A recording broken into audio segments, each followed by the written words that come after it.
바라지. 오, 바라지. 바라지가 뭐지? 뒷바라지 뭐 이런 거. 오, 그런 건데, 바라지. 이번 사연은 정말 특이한 직업을 가졌던 분이 직접 보내주신 실제 경험담입니다. 저는 2019년 겨울 20살 때 바라지 생활을 시작했습니다. 바라지 생활이 뭐야? 바라지는 무당 옆에서 일상생활과 무당 생활을 통틀어서 도와주는 가사 및 업무 도우미. 그 옆에 계시는 분들 있잖아. 전화 받아주고 뭐 이렇게 하는. 아, 이쪽으로 들어오세요. 막 그리고 네. 평소에는 신당 관리를 하며 손님들을 안내하고 그 굿이 잡히면 북치고 장구를 치는 활행이를 섭외하는 등 그치, 그치. 굿판과 상차림을 세팅하는 것부터 시작해서 자리를 접고 철수하는 것까지 모든 과정을 책임지고 돕습니다. 조력자 매니저네, 이런 분의 매니저. 얘기는 처음 들어봐요. 네, 바라지. 그리고 이렇게 무당의 뒤를 따라다니면서 바라지 생활을 해본 결과 가짜 무당과 진짜 무당의 차이를 확연히 알 수 있었어요. 그치, 지켜보니까. 제가 바라지하던 무당은 실력이 좀 있는 진짜 무당이었습니다. 모르겠네, 그럼.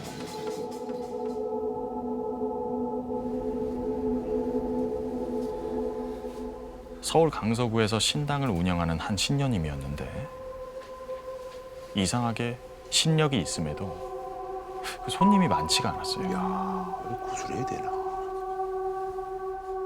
이렇게 손님이 없으면 신당의 수입은 당연히 줄어들고 그렇죠. 무당은 저 같은 바라지들에게 네. 돈을 줄 수가 없게 됩니다. 그죠. 또 맞네. 그럼 바라지는 결국 그 무당을 떠나게 되고 돈을 못 준 무당의 이름은 무속계에 빠르게 퍼져서 어깨 퍼지는구나. 바라지를 다시 구하기 힘들게 되죠.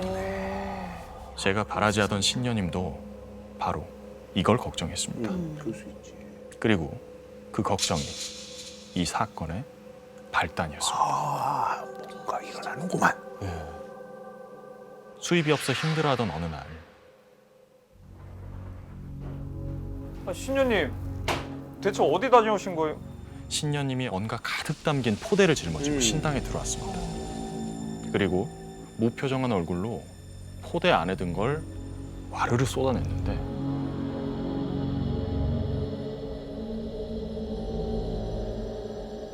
안에는 웬 헌 신발들이 잔뜩 담겨 있었습니다. 아르바이트인가? 그 신발들은 모두 다 짝이 맞춰져 있었고 좋기 20켤레는 되어 보였습니다.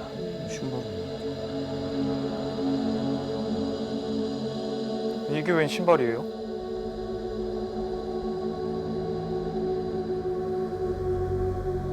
이거 어디서 나셨어요? 다리 밑에서. 아니 대체 이걸 왜 들고 오신 건? 신녀님?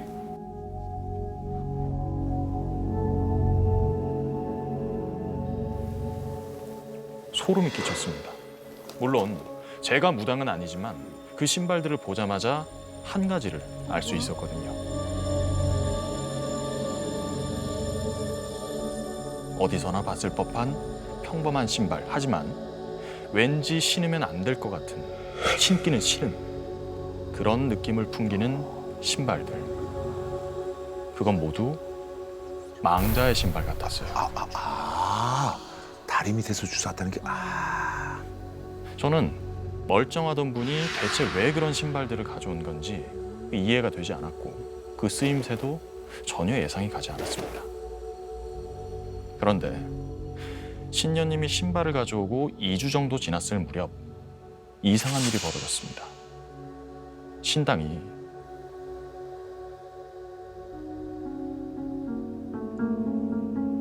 손님들로 가득 차기 시작한 겁니다. 어머, 뭐야, 이건 또? 그리고 그 손님들은 자꾸 이상한 소리가 들리고 물건이 막 떨어져요. 저는 자꾸 검은 물체가 보여요. 마치 말을 맞춘 것처럼 자신이 사는 곳에 뭔가가 나타난다고 했습니다.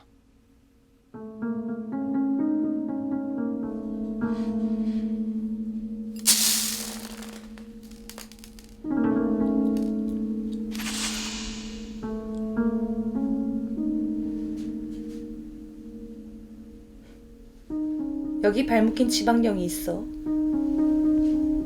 굿해야 돼? 네?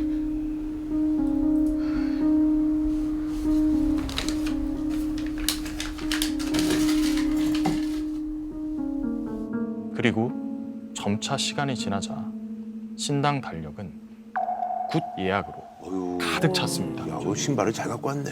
신발 때문이니까. 지방령 굿만 20건. 근데요, 이건 정말 말도 안 되는 숫자였습니다. 왜냐하면 지방령 굿은 굿을 하는 무당의 피로도도 높고 제사상의 스케일이 워낙 크고 한 달에 한 번 잡힐까 말까 하는 큰 굿이었거든요. 인사를 말하면 큰 행사군요. 그게 제일 크구나. 그런데 더 이상한 게 있었습니다.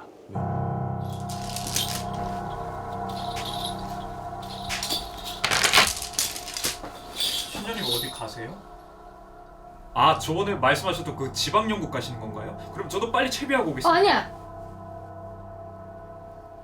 혼자 다녀올 테니까 신당 좀 지키고 있어. 신녀님이 굿의 시작부터 끝까지 모든 걸 다 혼자 하겠다는 겁니다. 그 큰 것을 굿판 준비도 준비인데 지방령은 머물러 있는 곳에 상당한 집착을 보이기 때문에 아무리 실력이 강한 무당이어도 혼자선 버거운 일이었거든요. 애초에 혼자 하지도 않고요. 근데 신녀님은 그 다음 굿도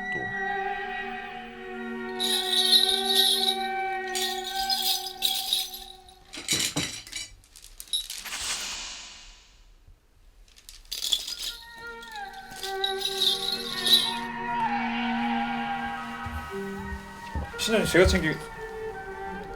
내가 준비 다 했어. 혼자 다녀올 테니까 신당 좀 지키고 있어. 저는 점점 신녀님이 걱정됐고 대체 무슨 생각인지 궁금해졌습니다.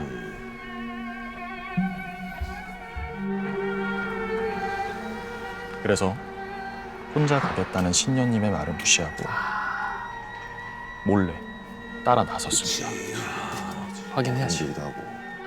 신당을 나선 신녀님이 곧 근처의 한 상가 건물로 들어가는 게 보였습니다. 건물 근처에 가니까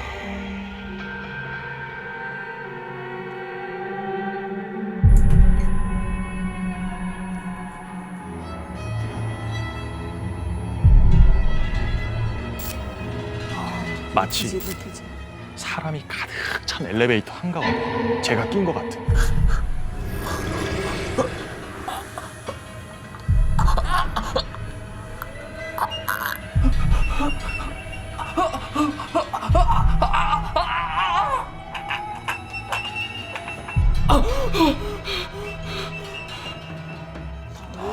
그런 느낌이 들었어요. 이걸 느끼는 사람이. 그런데 그게 뭔가 좀 달랐습니다. 저는 이전에도 지방령 극판에 나가봤기 때문에 알 수가 있었거든요. 이거 지방령이 아닌데 의아했습니다. 신녀님이 이걸 모를 리가 없었거든요. 건물 이곳저곳을 둘러보던 신녀님은 지하까지 보고 나서야 굿을 하기 시작했습니다. 이상함을 느낀 전 아예 가까이 다가가 지켜봤습니다. 그리고 확실히 알 수 있었습니다. 이거 굿 아니다.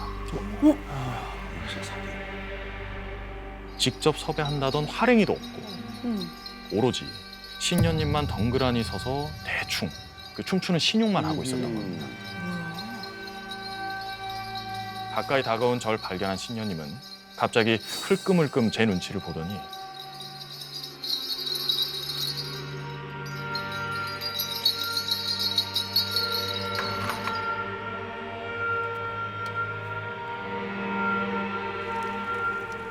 부적과 그 누런 천에 쌓인 뭔가에 불을 붙였습니다.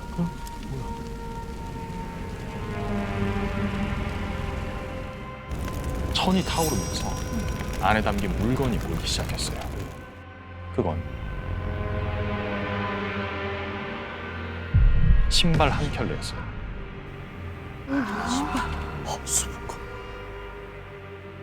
신녀님이 가져왔던 그 망자의 신발. 우와. 대체 이게 뭐 하시는 거예요? 내가 네 눈치 보여서 더는 못하겠다. 그때 내가 가져왔던 신발들. 그것들에 부적을 붙여서 이 주변에 숨겨놨어. 신발은 본디 사람의 발. 그래서 망자들을 끌어모으기 쉬운 물건이야. 왕자 끌어들인 거. 힘을 왔구나.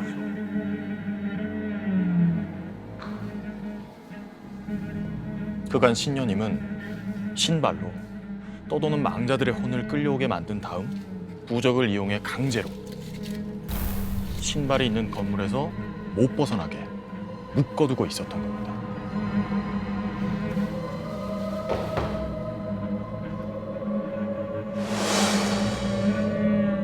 그 지방령들은 신녀님이 인위적으로 만든 지방령이었던 거죠.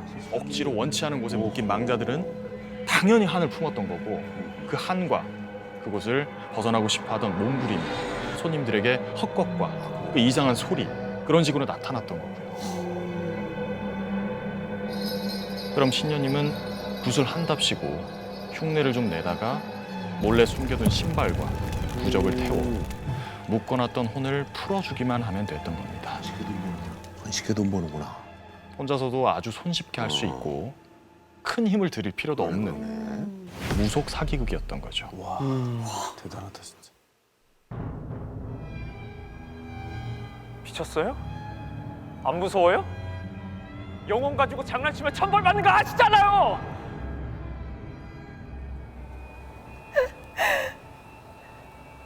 난 신한테 버림받는 것보다 돈에 목이 졸리는 게 더 무서워. 전 더 이상 일 못합니다. 저는 모든 이야기를 듣고 나서 바로 그 신녀님의 곁을 떠났습니다.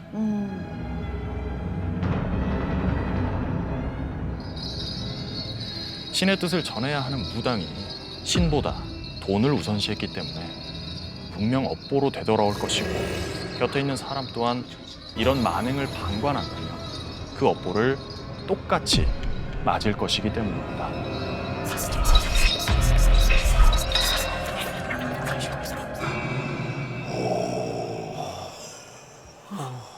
여기까지입니다. 이야, 근데 그 저기 바라지가 결국은 이제 그 직업을 일컫는 말이었는데, 네. 그분이 보내주셔가지고 정말 묘사가 아주 정말 생생하고, 군더더기가 없었어요. 그 직업군 자체를 처음 들었어요. 단어를. 바라지라는 게 이런 게 바라지구나. 우리 프로그램에서만 접할 수 있는 직업 아니에요? 거의? 너무 신기했어요. 무서운 얘기 듣는 것보다 다른 세계의 경험을 듣는 것 같은 느낌이어서 예. 이럴 수 있구나. 약간 이런 느낌? 네, 신기하게 들었어요. 그리고 두 번째 연기라서 그런지 모르겠지만 확실히 잘하시고 이번에는 제작진들까지 이제 소름 끼치게 한다 했는데 그래요? 어떻게 잘 됐습니까? 사실 저한테 할애된 사연을 보고 조금 약한 거 아닌가 그 생각을 했는데 아니. 사연의 내용을 보니까 이러한 어떤 미스테리한 일들 이런 것들 맞습니다. 그리고 또 우리가 이 사연을 통해서 바라지라는 직업군에 대해서도 알게 되고 사실 좋았던 것 저기 같습니다. 결국은 이 신녀, 그러니까 무당이죠. 이분도 이제 돈 때문에 이런 거 사기극을 벌인 건데, 그러니까 바라지한테 이제 돈을 못 주면 이제 바라지 떠나가면 소문이 나니까. 근데 그 돈을 많이 주나? 많이 줄 것 같지 않은데. 그러게요. 그러니까 월급은 주인공분이 시간당 한두 달에 한 번씩 페이를 받았대요. 그러니까 한 번 받을 때 보통 한 100만 원 정도씩. 네. 그러니까 주인공분 말에 따르면 이게 한 6개월이 넘도록 진짜로 한 푼도 못 받는 경우도 있대요. 월급 개념이 아니고 그래요. 어시스턴트 같은 맞아, 배우는 이렇게 해서 거니까. 배우고 옆에서 이렇게 도와주는 개념이니까 이렇게 있는 대로 돈을 주나 봐요. 이 점집이 원래 돈을 많이 버나요? 제가 가본 적이 없어가지고. 예, 그러니까 무당들마다 좀 이제 차이가 있겠지만 네. 당시에 그 신당의 지방연굿은 시작가가 이제 500만 비싸다. 시작가가 네. 그리고 제가 아까 전에 사연에서 소개해드렸던 그 한 달에 한 번 잡힐까 말까 했던 그 큰 굿 있잖아요. 그게 이제 20건 잡혔다고 했어요. 이 20건이 6개월 동안 20건이었다고 해요. 우와. 엄청난 거지. 그 저도 이제 얘기 듣기로는 이 지방령 자체가 아예 거기에 박혀 있는 거잖아요. 원래 기본 상차림이 있는데 지방령 굿은 이 상차림이 몇 배. 엄청나게 상을 좀 크게 해야 되고 박혀 있는 사람을 빼내는 거기 때문에 새벽부터 밤까지 해도 안 되는 경우가 있어 1박 2일로 다음날 가서 또 하는 경우도 있대요. 그러니까 이게 지금 막 20개 잡혔다고 막 이렇게 하는 게 사실은 말이 안 될 정도로. 명도 집행 같은 거죠. 아니 근데 저기 그러면 이 저기 신당은 어떻게 된 거예요? 주인공분도 그 업보를 피해서 나온 거니까 뭐 이 일이 있은 뒤로는 그 근처에 아예 안 갔대요. 예. 그래서 어떻게 된지는 주인공분도 모르는데 뭐 이렇게 영혼 끌어다가 강제로 뭐 이렇게 묶는 것 자체가 마치 그 저주 같은 거라고. 그렇지, 합니다. 그렇지. 해서 신녀의 남은 생이 그렇게 긍정적인 방향은 아니지 않을까. 그러니까 더 예. 낫겠지. 그렇게 생각을 하시다고 해요. 금룡 반점. 아하, 금룡반점. 중국집인데? 딱딱 중국집에서 벌어진 일인데. 이번 사연은요, 손동영님께서 보내주신 사연이고요. 먼저 인터뷰 영상을 보시고 사연을 시작하도록 하겠습니다. 함께 보시죠.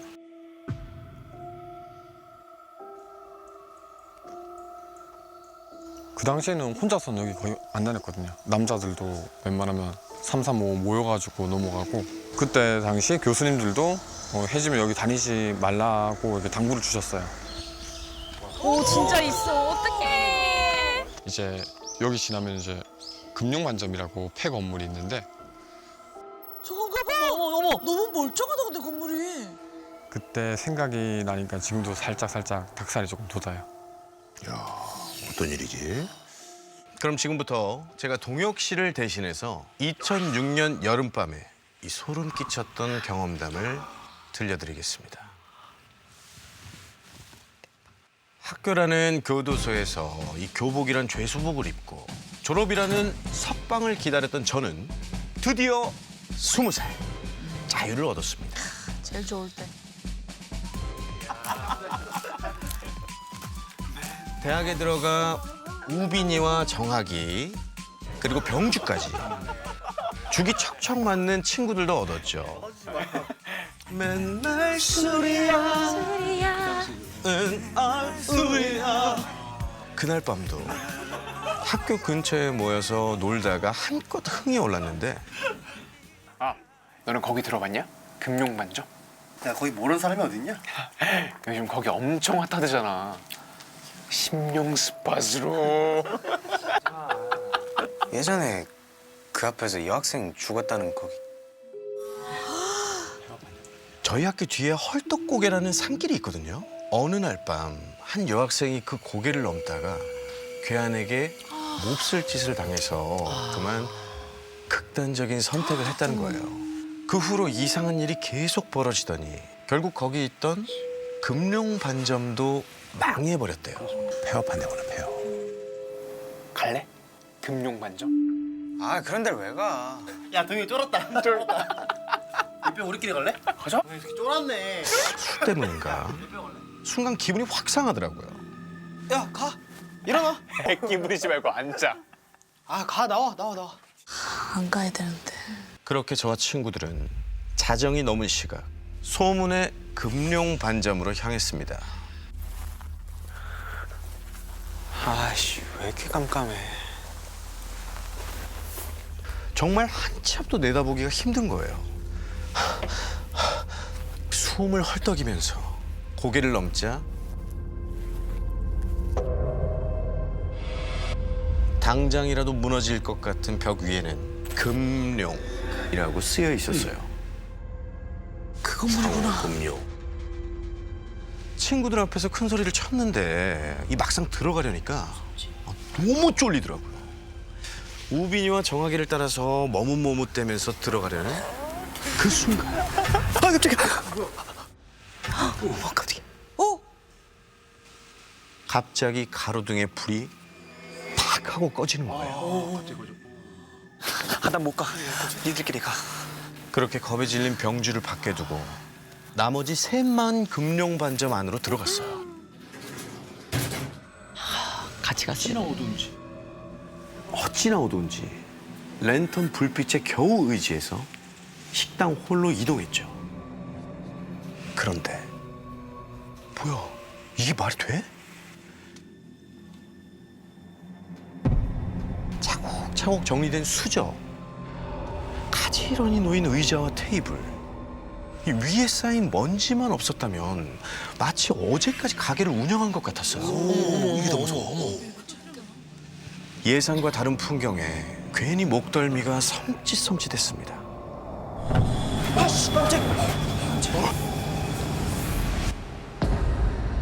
근데 너무 이상하잖아요. 분명히 오래전에 영업이 끝났다고 들었는데 멀쩡히 냉장고가 돌아가고 있는 거예요. 이상하네. 아니 우빈이가 겁도 없이 그 냉장고 문을 여는 거예요. 만지지 마. 야, 뭐야? 뭐야? 야, 냉장고 안에 뭐 있는데? 검은 봉지 밖으로 시커먼 피가 울컥울컥 새어나오고 있었어요. 정말 별별 상상이 다 떠오르는데 깡우빈, 이 미친 녀석이 겁도 없이 봉지를 발로 툭툭 차는 거예요. 야, 미쳤어. 만지지 마. 아, 나봐. 하지 말라고. 야, 그냥 썩은 고기잖아. 겁 엄청 많네, 진짜. 아, 그런 애들 위험하다. 있어. 야, 그만하고 일단 위에 올라가 보자. 그래, 차라리 빨리 끝내고 나가자. 저는 2층을 향해서 무거운 발걸음을 옮겼습니다.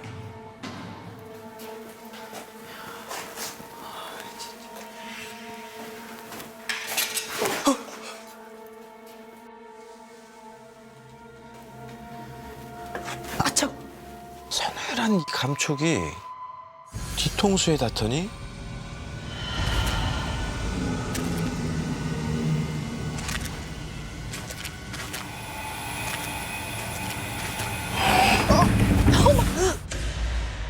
저는 그대로 계단 아래로 넘어지고 말았습니다.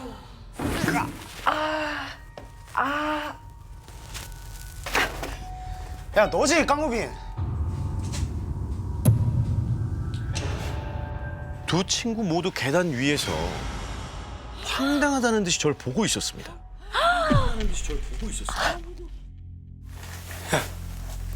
여기 뭐 있는 것 같아. 그냥 나가자. 어? 야, 이게 뭐가 있어? 야, 여기 진짜 대박이야. 빨리 와봐. 무서워 미칠 것 같은데 그렇다고 혼자 있는 건 죽어도 못하겠더라고요. 울며 겨자 먹기로 계단을 오를 수밖에 없었습니다. 그리고 그곳에서 정말 기이한 광경과 마주치고 말았죠. 네모난 뭔가가 일정한 간격으로 줄지어 세워져 있었어요. 그건 바로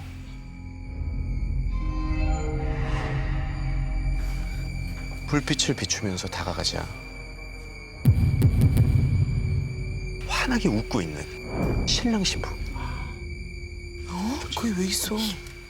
바로 옆에 액자에도 똑같은 부부의 사진이 들어있는 거예요. 딱 한 가지 다른 점이 있었습니다. 섬뜩할 만큼 얼굴에 표정이 없었다는 거예요. 그 다음 결혼 사진은 신랑과 신부가 마치 공중에 떠 있는 것처럼 보이는 겁니다. 두 사람의 발끝이 힘없이 아래를 향하고 있었거든요. 사진에서 왜? 마치 목을 매단 것처럼. 그 기괴한 모습에 금방이라도 기절할 것 같았어요. 마지막 액자는 저거 뭐지? 모퉁이에 뭔가 작고 검은 것이 끼워져 있었는데 태아가 웅크리고 있는 초음파 사진이었어요. 대체 누가 이런 걸 놔둔 거지? 액자 속 눈동자들이 일제히 저를 노려다보는 것 같았습니다. 빨리 여길 나가야 한다. 친구들을 재촉하려는 그때 우빈이가 또 겁도 없이 초음파 사진을 집어드는 거예요. 얼른 나가자. 야, 사진 다시 갖다 놔. 아, 달라고. 야. 왜 자꾸 진짜 만져? 그거 진짜. 저는 사진을 빼앗기 위해서 정신없이 쫓아갔습니다. 하지만 벌써 옥상에 도착한 녀석이 소리를 지르고 있었습니다. 우리 금융만점 정복했다. 보이냐? 아, 남아있던 친구. 그런데 병주가 좀 이상한 거예요. 넋을 놓고 멍하니 저희를 쳐다만 보다가 뭔가 급하게 말을 하는데 목소리가 전혀 들리지가 않았어요. 야, 뭐라고? 똑바로 말해봐. 병주가 이젠 거의 울 것 같은 표정으로 발을 동동 구르는 거예요. 그리고 저희를 향해서 내려오라고 막 손짓을 하는 거예요. 봤나봐, 봤나봐. 심상치 않은 느낌에 서둘러 내려가려고 몸을 돌리는데 우빈이 어디 갔냐? 뭐야? 분명 방까지 옆에 있었는데? 조금 전까지만 해도 같이 있었던 녀석이 사라진 겁니다. 또 어디 가서 사고 치는 거 아니야? 옥상을 아무리 둘러봐도 보이질 않았어요. 분명히 옆에 있었는데. 그런데 그때 건물 안에서 둔탁한 소리가 울려 퍼졌습니다. 마치 도끼로 무언가를 찍는 듯한 그런 소리예요. 안 돼. 저랑 정학이는 서둘러 밑으로 내려갔습니다.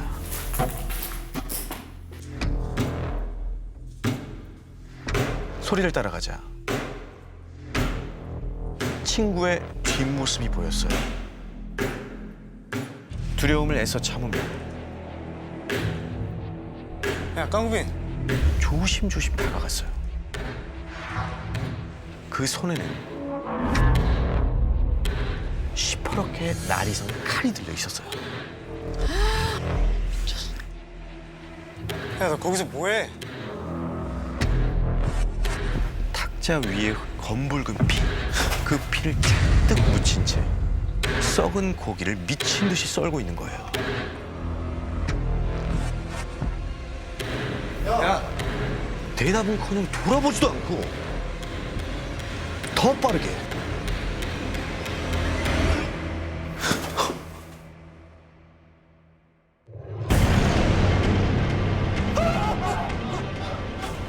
갑자기 칼을 든 녀석이 저희를 향해 달려드는 겁니다. 야 도망쳐! 도망쳐! 제발 제발 열려라 제발 제발. 늑주야! 우빈이가 제 몸을 붙잡고 확 돌리더니 칼을 번쩍 들어 올렸어요. 그리고 때려쳤어? 벌렁거리는 심장을 붙잡고 눈을 떠보니 야, 우빈아. 저희는 정신없이 친구를 들쳐업고 황급히 금룡 반점에서 탈출했습니다. 그리고 겨우 숨을 돌렸을 때 병주가 머뭇거리며 입을 열었어요. 야, 너네 그거 못 봤어? 병주 녀석이 들려준 이야기는 정말 충격적이었습니다. 저희가 옥상에 올라갔을 때 그 뒤로 검은 연기가 피어오르는 게 보였대요.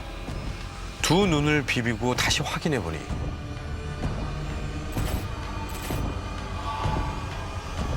하얀 옷을 입은 남자가 왔다 갔다 하더라는 겁니다. 야 내려와. 손에는 커다란 칼을 들고서 마치 뭔가를 찾는 듯이 저희 뒤를 서성이다가 우빈이 뒤에 뚝 멈춰선 그 남자. 우빈이의 머리채를 끌고 큰 소리로 깔깔 웃어대더니 건물 안으로 들어갔다는 겁니다. 칼을 든 하얀 옷의 남자. 뭔가에 홀린 듯한 우빈이. 금룡 반점에서 그날 우리가 본 건 대체 무엇이었을까요? 또 다른 가족. 또 다른 가족. 또 다른 가족. 어떤 가족이지? 이 사연은 이 울산에 사는 결혼 3년 차 부부가 보내주셨는데요. 아유, 진짜 아, 결혼 지 얼마 안 되고 좀 아주 행복한 결혼 사진이네. 아이고, 애기도 있어. 귀여워. 너무 행복할 텐데 그죠? 맞아요. 그러니까요. 이렇게 행복한 부부에게 심각한 위기가 찾아왔었다고 하는데요. 그 내용은 직접 인터뷰로 들어보도록 하겠습니다. 네네. 저는 그때 안 되겠다, 이혼해야겠다 결심했었어요. 이혼? 남편이 무서워서 도저히 같이 못 살 것 같아가지고. 옆에 계신 분 남편 아닌가요? 저는 숨길 수 있었으면 계속 숨기고 싶었어요. 근데 당장 집 사서 친정을 가버린다고 하니까 그제서야 이제 모든 걸 다 털어놓게 됐죠. 숨기는 고민이 있었나 봐. 그러니까요. 함께 사는 것이 공포 그 자체였던 남편과의 신혼 이야기. 지금부터 제가 아내의 시점에서 들려드리겠습니다.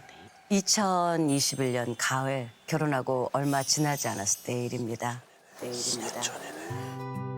우리 부부의 신혼집은 보증금 500에 월세 60. 살림살이도 죄다 자취하면서 쓰던 것들이었죠. 잘 잤다. 비록 넉넉지 않은 형편이었지만 저는 남부러 올 곳이 없었습니다. 우와, 여보, 맛있겠다. 여보 이제 일어났어? 응. 잠깐만. 세상에서 가장 든든한 내 편. 우리 남편이 있었으니까요. 다 가졌지 뭐. 여지껏 짜증 한 번 낸 적 없는 온화한 성품에 저밖에 모르는 사랑꾼. 사랑꾼. 하지만 처음 만난 날 남편의 첫 마디에 얼마나 놀랐던지요. 안녕하세요. 이소영입니다. 이름이? 다부진 체격과 전혀 어울리지 않는 남편의 이름은 이소영. 이거 완전 열정이 되겠네. 그런 분들 계세요. 드센 팔자를 타고난 탓에 그 길을 누르기 위해서 특별히 받은 이름이랍니다. 받은 이름이면 그럴 수 있겠다. 저는 평소 미신 따위 믿지 않았기에 코웃음을 쳤지만 제 오만이었을까요? 어느 날부터 우리 남편 소영 씨가 몰라보게 달라지기 시작했습니다.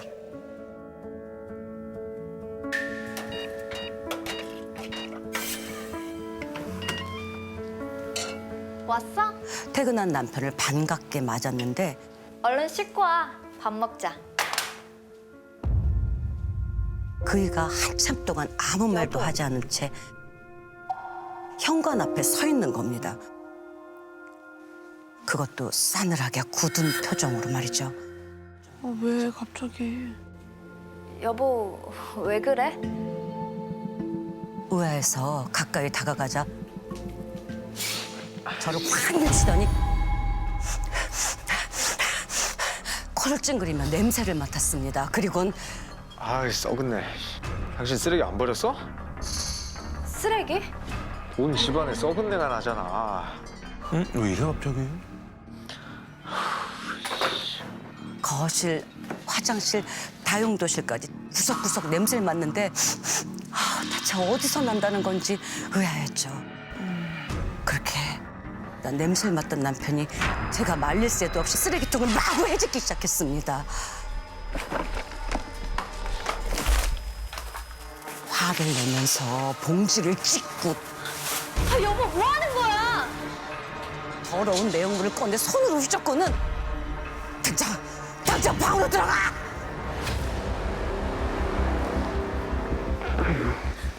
처음 보는 모습에 놀라 도망치듯 안방으로 뛰어들어갔고 숨 죽인 채 얼마나 지났을까?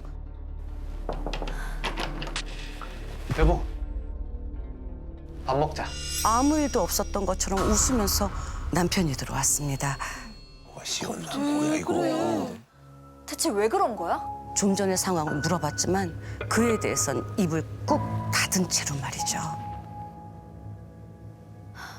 말을 말자. 그대로 침대에 몸을 뉘었습니다. 그 순간 당신 자리 거기 아니잖아. 안쪽으로 안 들어가? 짜증스럽게 날아온 남편의 목소리. 오늘은 그냥 내가 여기서 잘게. 대체 몇 번을 말해. 내가 바깥쪽에 누워서 자야 된다고. 진짜 어디서 자든 뭔 상관이야? 왜 이렇게 자리에 집착하는데? 내 말이 말 같지가 않아? 아니 뭐 머리가 나빠서 이해를 못 하는 거야? 도대체 왜? 왜 사람 말을 안 듣냐고! 왜 또 이랬다 저랬다요?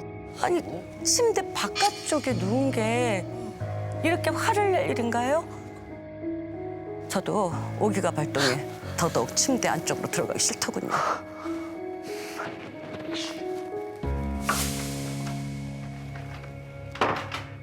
그날 밤 우리 부부는 결혼하고 처음으로 각방을 쓰게 되었죠. 이상한 남편이다 이거. 좋은 남편이 아닌데. 다음 날 아침 여보, 이제 출근하려고? 남편은 제게 말 한마디 건네지 않고 출근을 했습니다. 그리고 그날 밤에도 그 다음 밤에도 남편은 안방이 아닌 거실에서 잠을 청했습니다. 절 피하는 듯한 남편의 태도가 어찌나 야속하든지 결국 화가 폭발하고 말았죠. 신혼인데. 여보, 대체 뭐가 문제야? 나한테 불만 있으면 말을 하던가. 이게 뭐 하는 짓이야? 혹시 다른 여자 생겼어? 그래서 이래? 하지만 이번에도 남편은 대답 없이 나가버렸습니다. 답답하고 서운한 마음에 잠이 올 리가 있나요?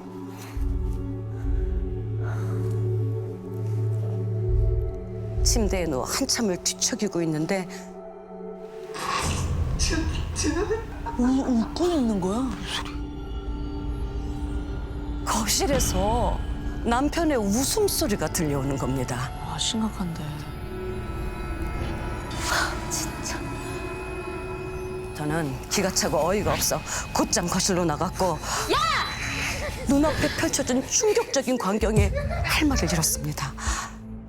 남편이 거실 한가운데 양팔을 이렇게 크게 벌린 채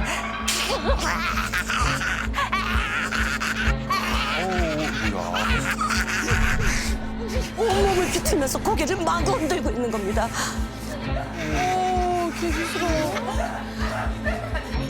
저러다가 숨이 넘어갈 것만 같아 다급히 그 팔을 붙잡았어요. 왜 그래?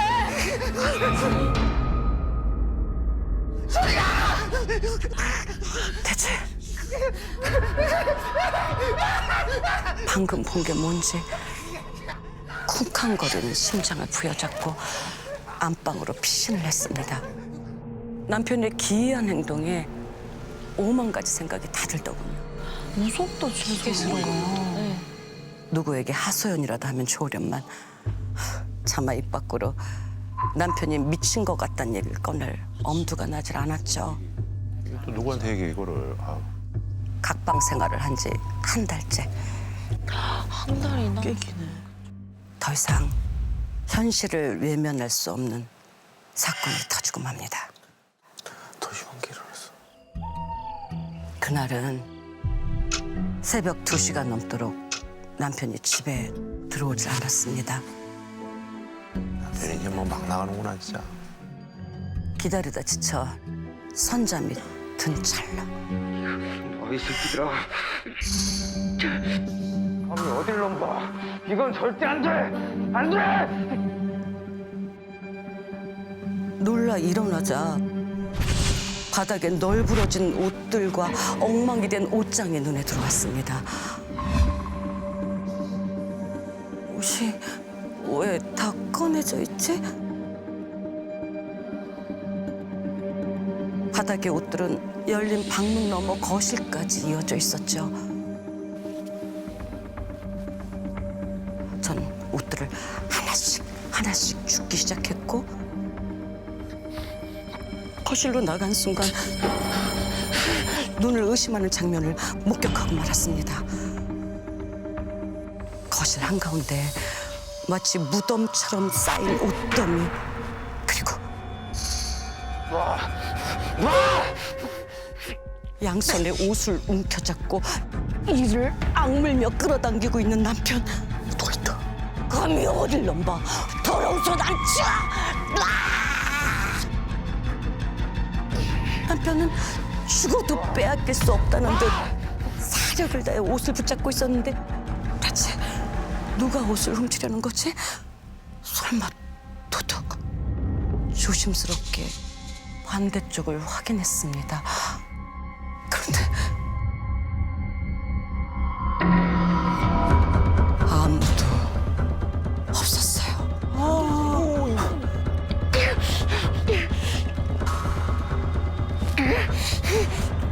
눈으로 보고도 믿을 수 없는 광경에 정신이 혼미해지는 찰나 남편의 줄다리가 위태로워졌습니다. 그이가 더는 버티지 못하고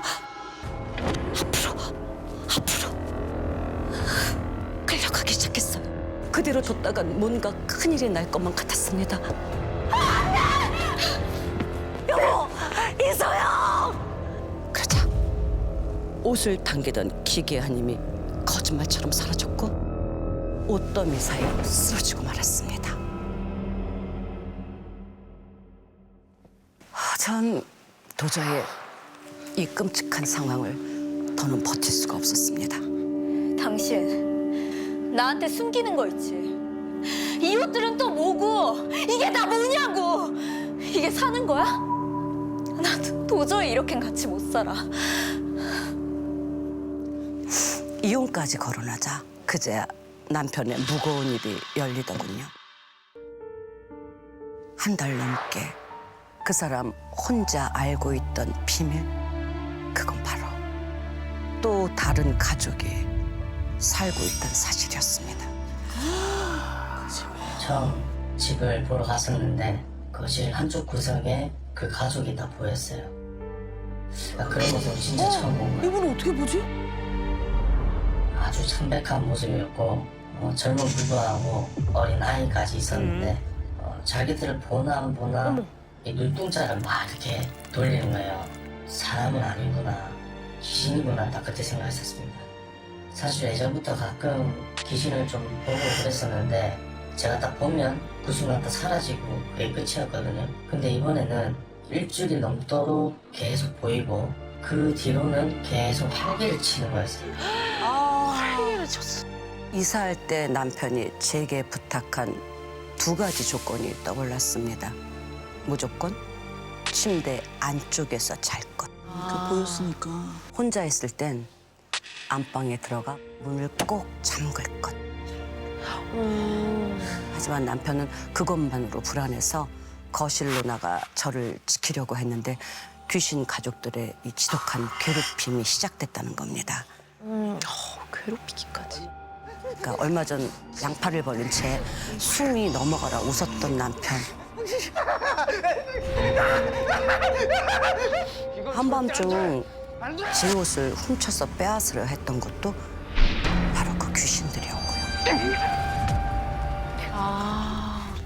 저희는 결국 이사를 결심했습니다.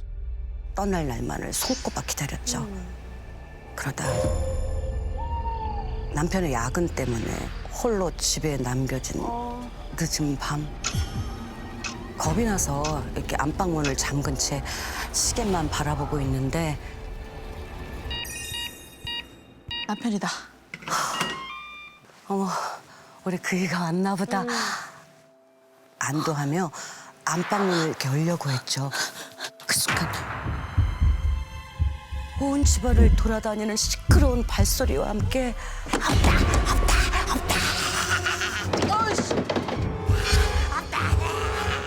두려움에 휩싸여 남편에게 전화를 걸었습니다. 이거 왜? 하지만 핸드폰에 전원이 꺼지더니 뭐야? 켜지질 않는 겁니다. 왜 안 되냐고? 저도 모르게 입 밖으로 소리를 낸 순간 집안에 울리던 시끌벅적한 소리가 조용해졌습니다. 누구야 이거? 와. 안방문은 미친 듯이 덜컹거리기 시작했고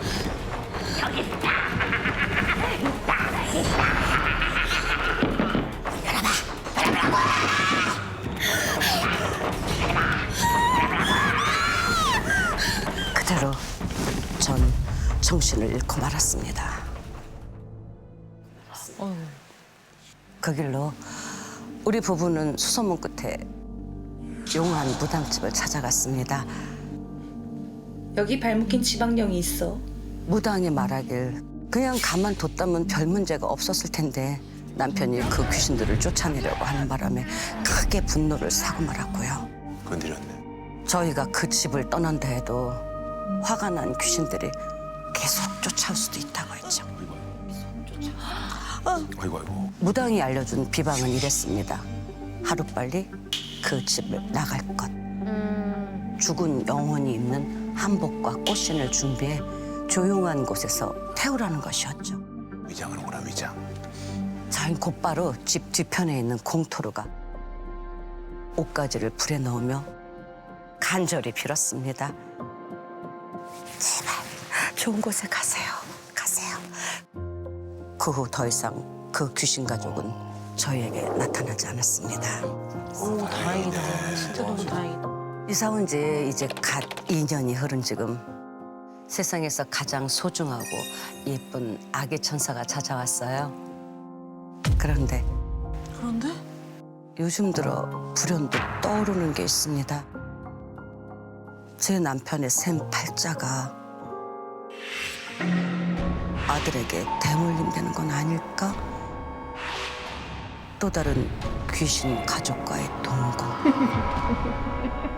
더는 일어나지 않겠죠.